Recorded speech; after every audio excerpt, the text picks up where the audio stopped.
Okay, so I want to do a quick talk for all my Christians out there about bad habits and why we don't want to develop them, and why it's overall it's just damaging, right? So the first thing we've got to talk about is this: addictions. Even if it's not an addiction, there's other stuff to talk about close to this area, right? Things we enjoy, even if we're not addicted to it, there's still stuff that we enjoy doing that we're close to being addicted to, stuff that we really just can't give up, right?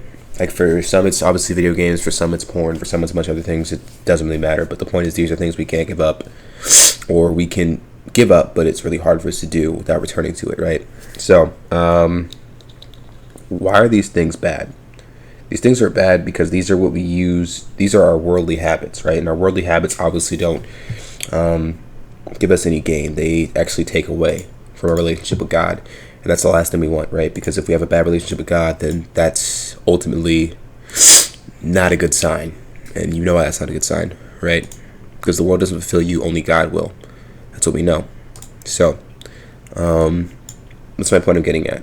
When you place your faith in worldly things and, cultures of this world, cultures I should say, but like, for example, when you place your faith in customs of this world, like gaming, social media, and stuff like that, and a couple other stuff, it leads to you not being fully fulfilled. You will have moments in life where you will just be, it will be super dull.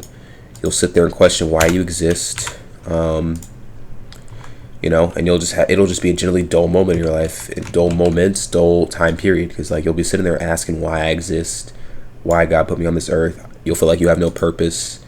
I don't know why the heck that's so loud. I don't know why that's so loud. Anyway, yeah, you'll basically feel empty inside, right? Which part of that is true because you are empty. You filled yourself up with I made an analogy before about like a great bowl. And if you all know what a great bowl is, a great bowl essentially what it does is that you pour water in it and the water instantly gets flushed out. The water does not stand there for more than a few seconds. It doesn't stand there for long, right? So, you are essentially a great bowl, right? And when you put your faith and your time and a bunch of other energy into this stuff and then you don't get fulfillment from it anymore, you feel down, right? You feel nothing. You'll sit there wishing that, honestly, either you aren't alive or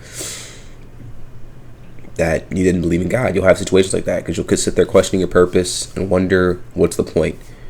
And it's mainly rooted in selfishness because really you sitting there questioning your life because you don't get fulfillment out of old things you used to do anymore, old things that weren't good for you. That's in a way selfish towards God because He got you out of the pit, and now you're sitting there complaining about how you don't feel as happy as you did when you were in that pit, right? Which of course you don't, because you put all your energy into that pit, and now you got to take it out. And of course it's going to suck to take out that energy because you put it in there so carefully and planned it all out and all that, right? So what does that mean? It means that you have to put your energy into something else that's going to be beneficial for you.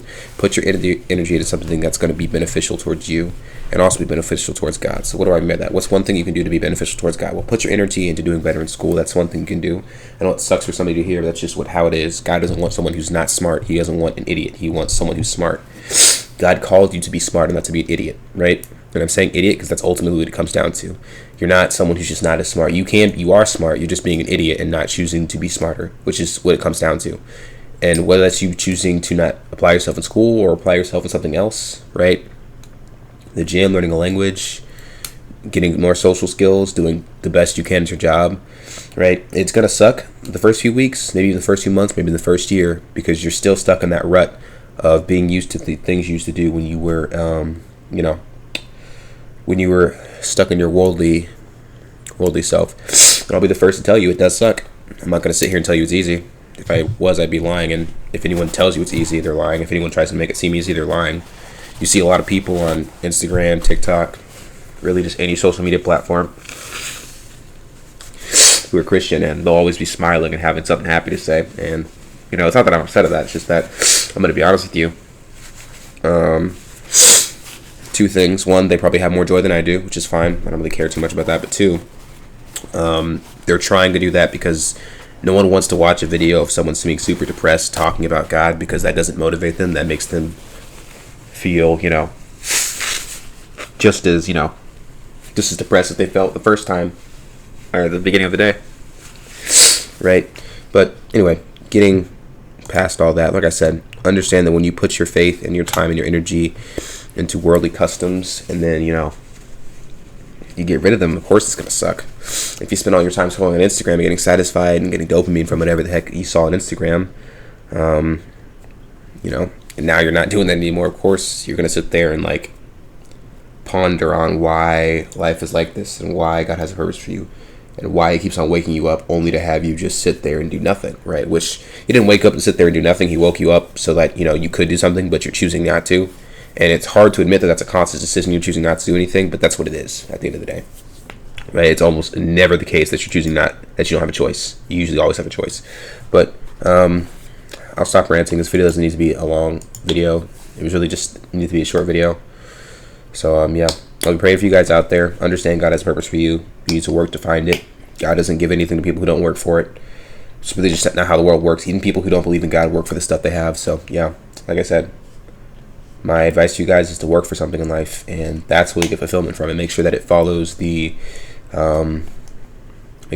God's alignment. And you know what that means. You know what God's alignment is. You know what God's plan is for you. It's for you to spread the gospel and for you to get closer to him. So if it doesn't help you do that in some way, or if it doesn't help you spread the gospel, if it doesn't help you in your faith, don't do it. Now, is that me sitting here saying you can't learn a language, or you can't go to the gym, or you can't be more social, or you can't do your best in work? No.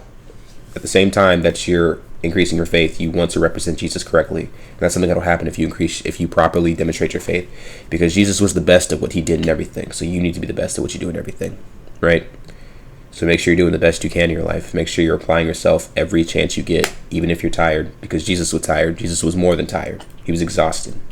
Exhausted doesn't even begin to describe how tired he was. But that's, like I said, that's my rant for the day. God bless you guys, and I pray for you guys too. So have a nice day.